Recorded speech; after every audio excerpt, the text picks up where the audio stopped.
All right.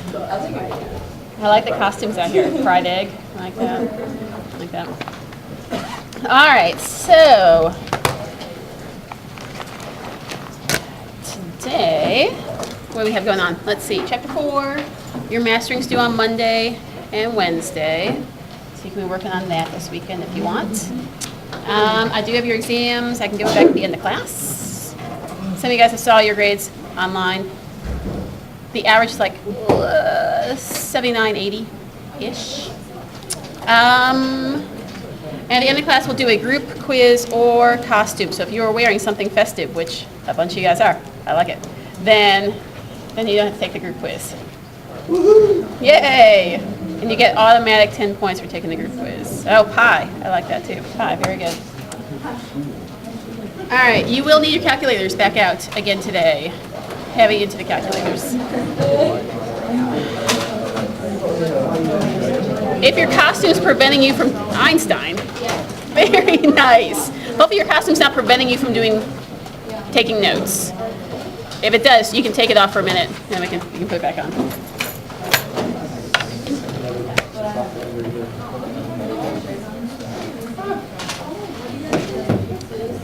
All right, so this is going to be taking what we did on Wednesday, which was predicting products, and going one step further, figuring out theoretical yield and then percent yield. So we're going to do the limiting reactant first, figure out how much product we can possibly make, which is theoretical yield, versus how much you actually made, which is what you did in lab this week. You figured out how much you could possibly make, and then you compared it to how much you actually made and turned it into a percent. And if your science was spot on, perfect, no spills, everything went correctly, in theory, you can make 100% yield. If it did not go that well, then you'd have less than that. Or if something crazy happened, you would have more than that. It meant somehow you got extra stuff in your beaker that you didn't really want. All right, so let's say I have this reaction. I have 2 calcium solids reacting with oxygen to make some calcium oxide. And we're going to start with 43.8 grams of calcium solid and 32.5 grams of oxygen. We have to figure out what is the limiting reagent and then figure out what is the theoretical yield. Preference on what we start with, calcium, oxygen. We'll do calcium. First of all, is the equation balanced? Yes. Okay, so we can get started.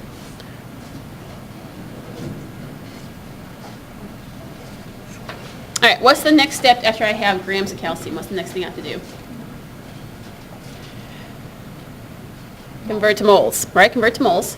Let's see, calcium is 40.08 grams per 1.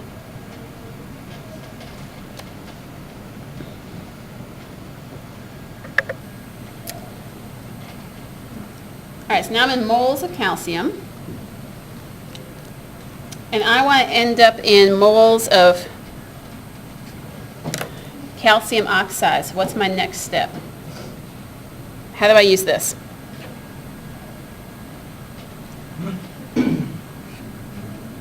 Right, 2 moles Ca over 2 moles CaO. Okay. And you can stop there if you want. You can just compare moles produced to moles produced. But since we know we want to compare it to grams in the theoretical yield step, we must just go ahead and figure it out in grams. So how would I convert my moles of calcium oxide to grams? What do I need? Right, I need the molar masses. Yeah, so is the costume preventing you from being so chatty? Is that what it is? Let's see. Let's see. 43.8 plus 59.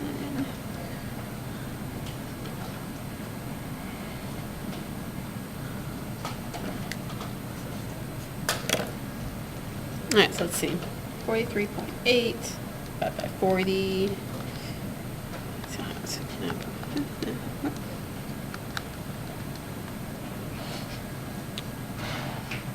How many significant figures do I get? 3.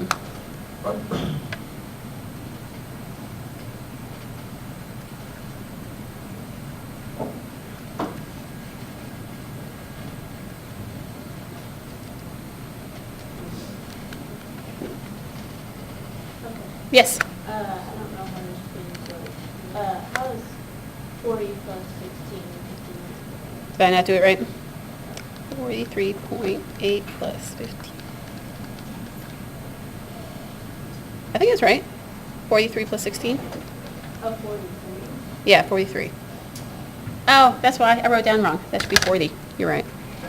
That should be 40. So then take 3 off that. That'd be 6. So then what is that? 40. No, you wrote it down. I went the wrong way. Okay.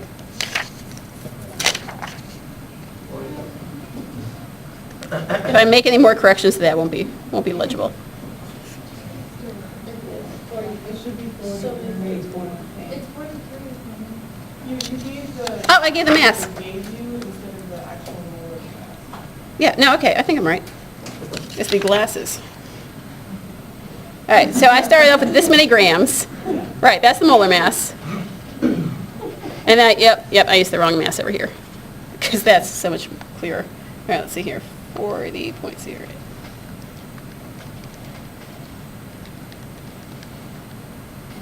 All right. Yeah, 56.79. All right, then divide by 40, then times 43.8.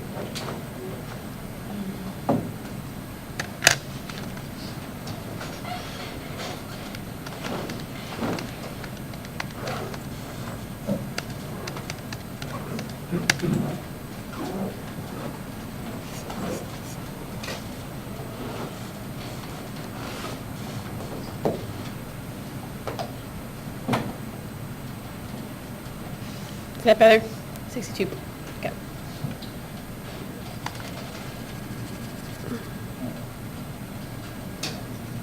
All right. So then, while you on your own, and I will just work up here in a minute and figure out what the other limiting reagent, what the other possible mass of calcium oxide can be produced, starting with the 32.5 grams oxygen.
Is that right?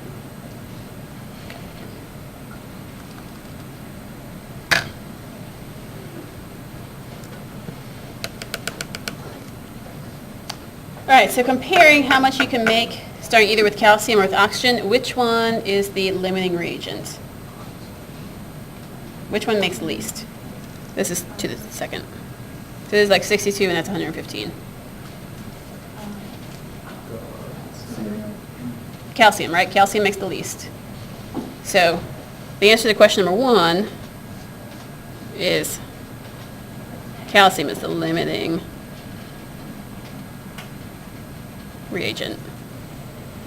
So now the question part 2, what is the theoretical yield? How much can possibly be made from this reaction? Is it the 62 or the 115? 62, right? 62, because if that's the limiting reagent, I can only make as much as the limiting reagent will lets me make.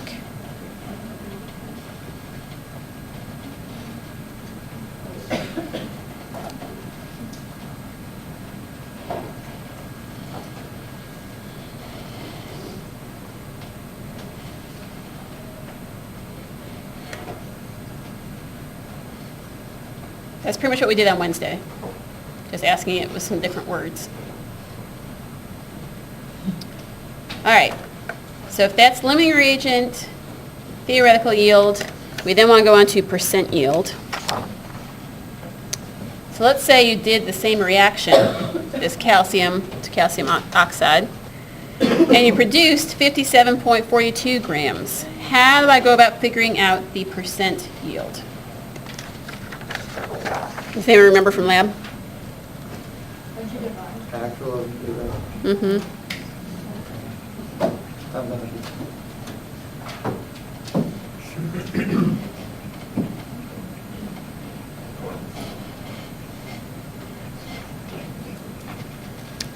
So in grams, that's the trick for this one. Both the actual and the theoretical have to be in grams.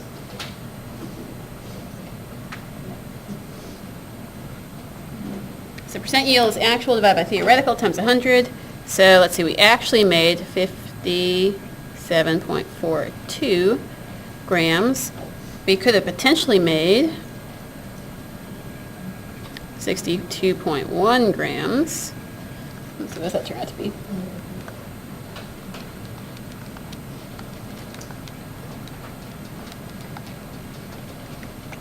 How many significant figures do I get to keep? How many does this one have? That one has 3 and this one has 4. Oh, question first. What is 6.21 times 10 to the 621? It's a 1. Oh, Yep. It's a kind of funky looking one.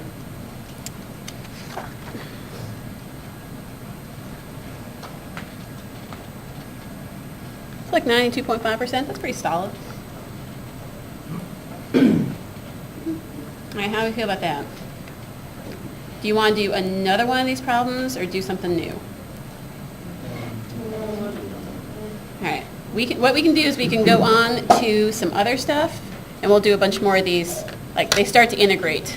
So we do some problems, and it just keeps coming back over and over again. All right.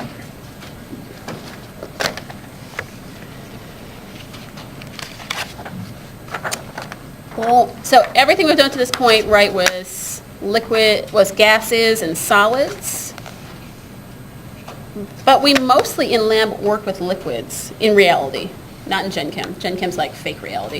So in real labs, we do a lot of stuff with liquids. And so we need to look at how we prepare a liquid and what terminology we use to refer to liquids. So these will be the 3 big terms that we use when we talk about aqueous solutions, or aqueous. Let me define that too.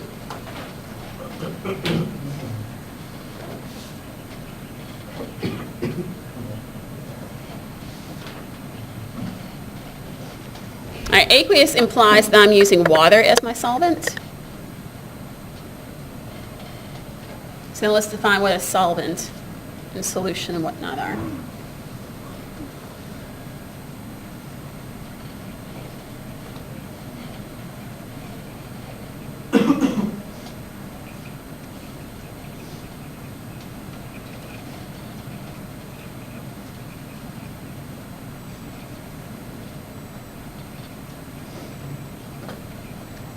All right, so if it's a homogeneous solution, what does that imply about how it's dissolved all the way through? Is it the same all the way through, or are there like layers? It's the same. So I should make a mixture where it's the same all the way through, and it has to have 2 or more compounds in it.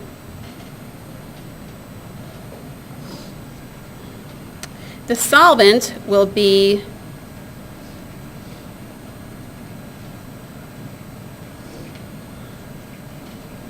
the compound that's in the majority.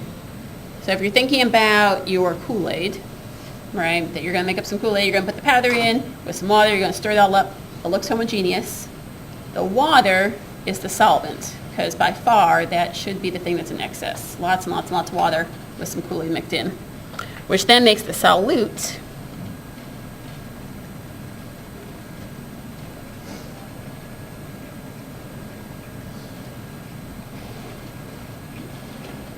the minority compound, which was dissolved in the solvent.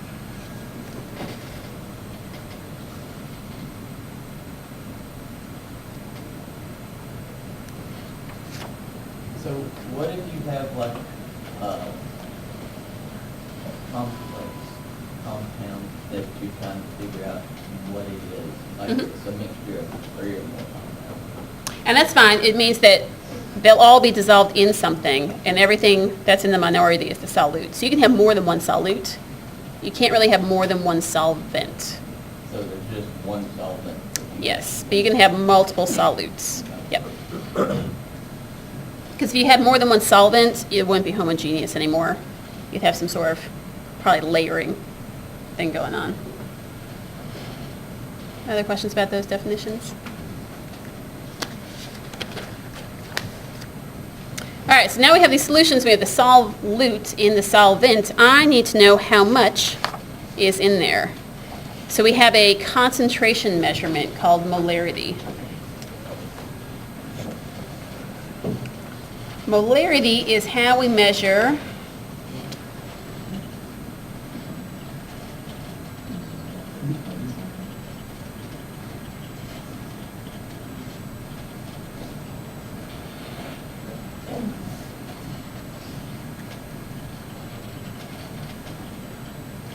how much solute is in the solvent. And so we define it in moles per liter.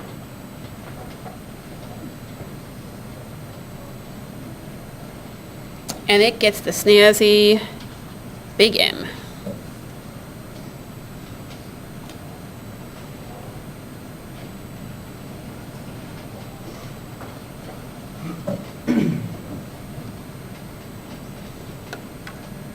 All right, so let's do a few practice problems with this. All right, so let's say I have sodium carbonate dissolved in water. What is the solvent for the system? Water, right? Water's the solvent. This is solute. I want to find out the molarity of the solute in this. So if this is defined by moles per liter, what's the first thing I have to do with this problem? Convert to moles. Okay. All right, that has a molar mass of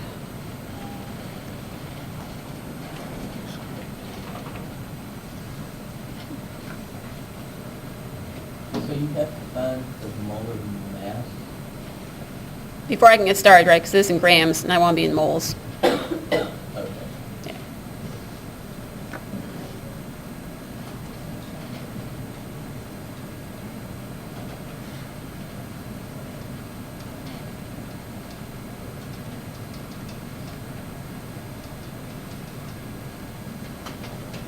All right, so how many moles does that turn out to be? 15.5.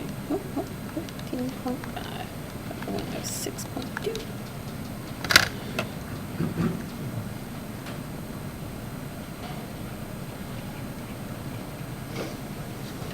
everyone numbers match that?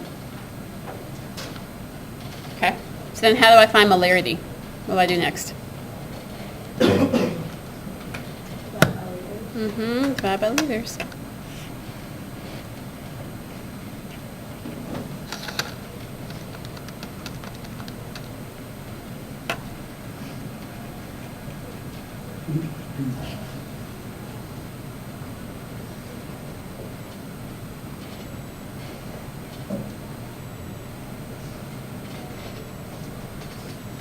All right. Yeah, there we go. What is the difference between, so molarity and mole? Is molarity then just not associated with? A volume. Yep. Okay. Yep. So moles by itself is just a pile of stuff. This is saying how much is in a specific volume. Oh, so let's do a question like that. Let's say, If you divide that out, there's a 0 from did I lose my 0?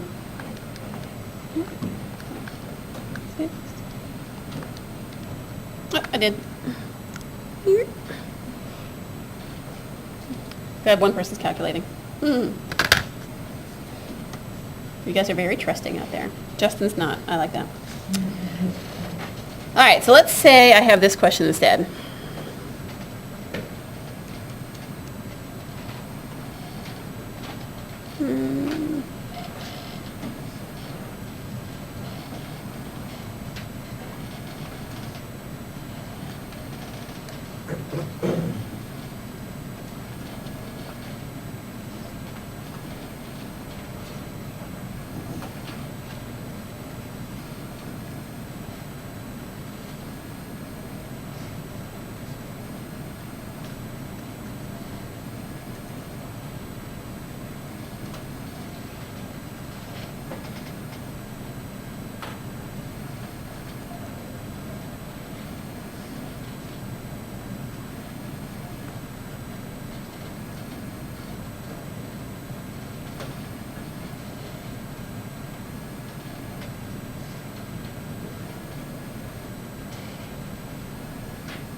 All right, so let's say you have a 2-liter bottle that you want to make a solution with, and you have 48.5 grams of magnesium sulfate.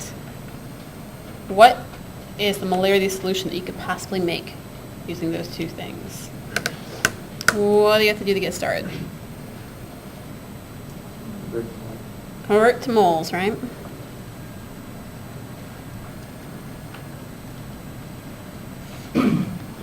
I actually don't know what the molar mass of that is. Let's see. 24.3 plus 32.0 times 59.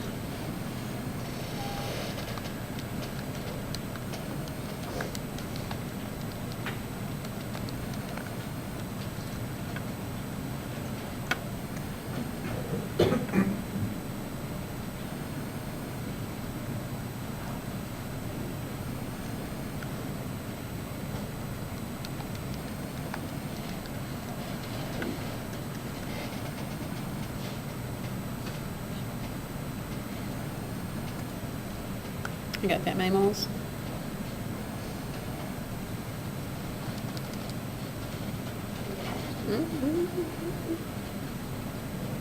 I'll assume I'm right. All right.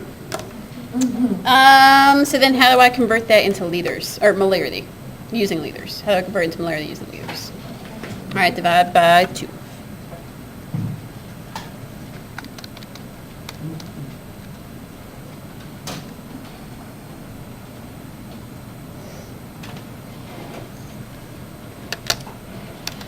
All right, so it seems super unlikely that you would wander into the lab and be like, hey, I got a random pile of compounds and a random bottle. Let's figure out what molarity I can make. That's pretty unusual and pretty stupid. No one actually does that. So in reality, what we want to do is be able to answer a question more like this. How many grams are needed to make a known molarity?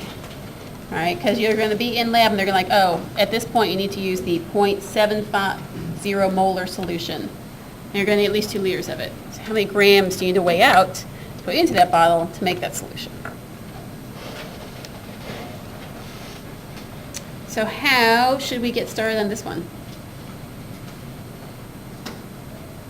What is the unit that is a standalone unit? Liters or molarity? Liters, right? Because molarity really means moles per liter. So liters is the one that's a standalone unit. So we can get started with that one because it doesn't cancel out with anything else. So if we start with 2 liters,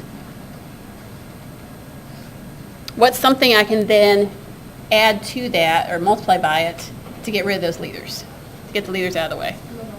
Molarity. And so if molarity is really moles per liter, should I put the 0.750 moles per liter. Should I put the 0.750 on top or on bottom? Okay.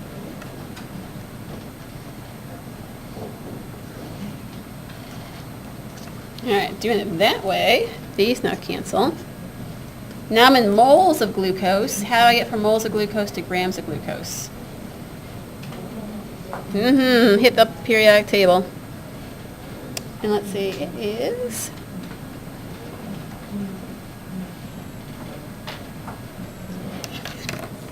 0.750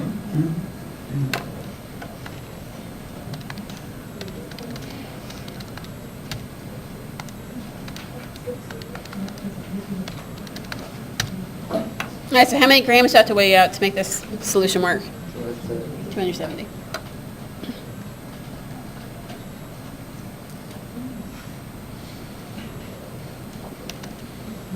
So is that 180 grams, is that the molar mass? It is. Yep, molar mass glucose. All right, want to do one more of those? We'll do one more.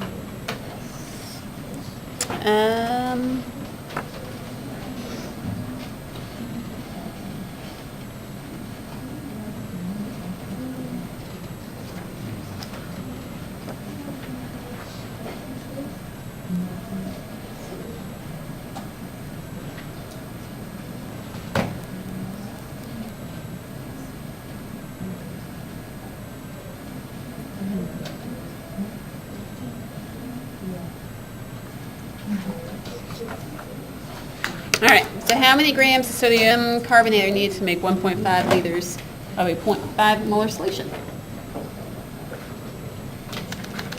All right, so what's the unit I start off with in this one? Same thing, right? The 1.5.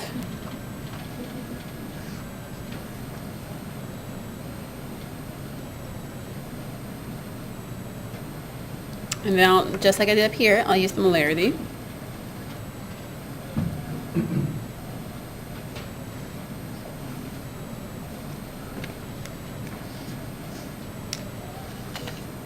All right, I actually don't know what the molar mass of sodium carbonate is. Let's see, so sodium is 22.9 times 2 plus 12.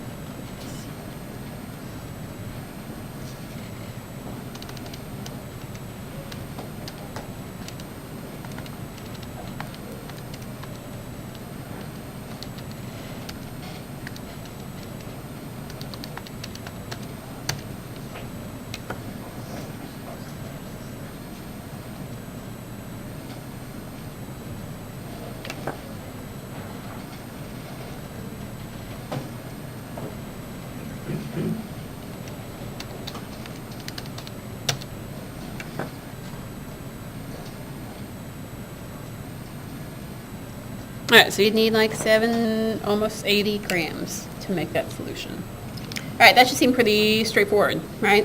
Nothing too tricky in those. Excellent. Well, let's make it tricky then.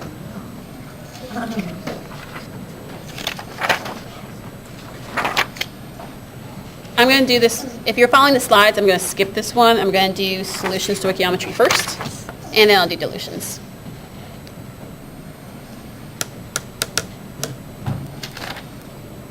Perfect, so now we can balance chemical equations. We can use those balanced chemical equations to make predictions about products needed, but we don't want to work in grams anymore. We want to make predictions about amounts needed using molarity, convert those molarities to milliliters. It's kind of like a capstone to this half of the chapter. All right, so the first half we were looking at balanced chemical equations, theoretical yield in grams, great. But I want to know about liquids now, so I don't want to be in grams. My theoretical yield has to be in liters or milliliters, which means I have to use molarity. You guys look super excited. Good, this is my favorite part of the chapter. Until the second half of the chapter, in which case it gets even better. So then we do acids and bases, and pH. Yeah, good stuff, but there's good stuff coming. I don't want to ruin it. All right, so let's think through how we can answer this question. So I have two reactants, right? Sodium carbonate and nitric acid. I want to know what volume of the nitric acid is required to completely react with sodium carbonate to make this reaction work.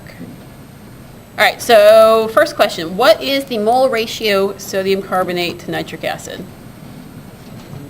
It's 1 to 2, right? So I need to figure out how many moles I have of this, and then double it to find moles of this, and then back calculate to figure out how many milliliters that would be. Obviously. Okay. So, next question, is this equation balanced?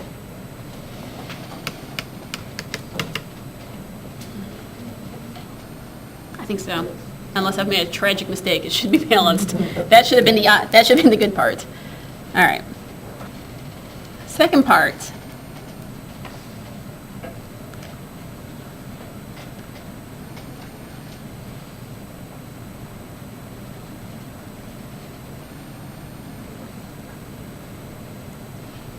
Second thing we want to do is we want to find the moles of the sodium carbonate.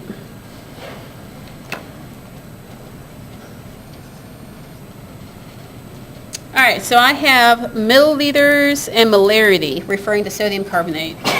Which one should be my starting spot for this conversion? Probably milliliters, that'll be easier. My wig's a little bit big, so it keeps sliding off. Molarity has to be in milliliters or liters? Has to be in liters. So do you want me to show you how to convert to milliliters to liters, or you guys got it in your head? You guys feel confident? All right, let's go ahead and skip that part then.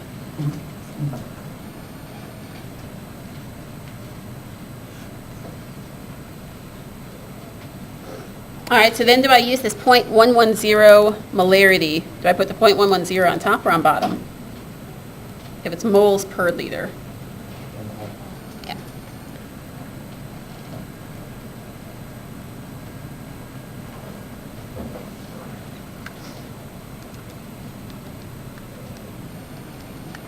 Where do you get the point 110? There. All right, so that should be, let's see here, 0.0041.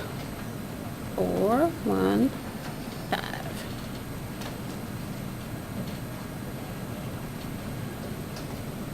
All right, so if I have that many milliliters of that molarity, I know I have that many moles. Right?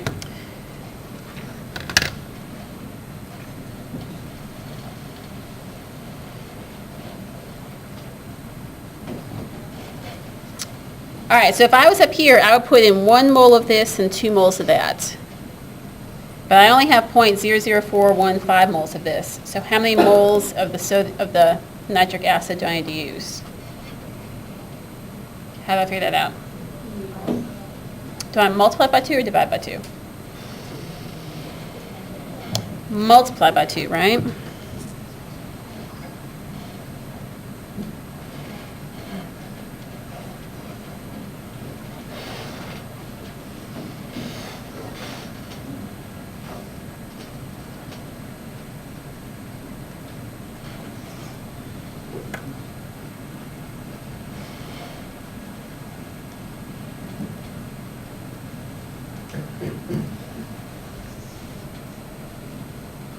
All right, so it's twice as much. I need 1 to 2 up here, so the same thing.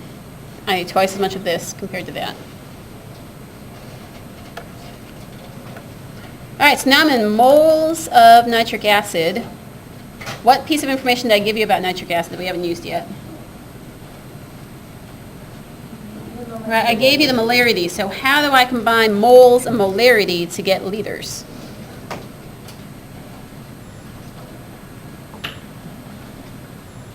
All right, so we'll start off with this.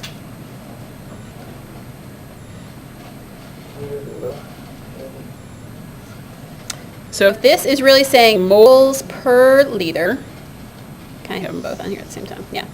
This is saying moles per liter, and I'm in moles. Do I put the 0.150 on top or on bottom? On the bottom.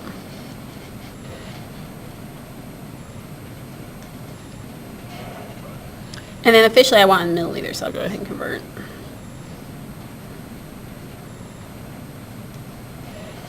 Let's see what this is about.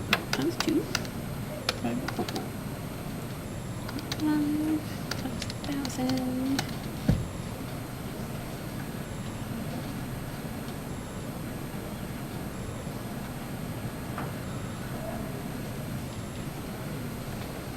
So that seemed like a tricky question, but really we've done all the parts before. We're just now recombining them in new ways.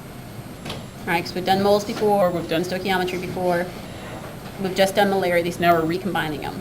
So we'll do more of these on Monday, and then bring your Chapter 4 Part B PowerPoints, because we're going to move into super exciting stuff. Gosh, what's left?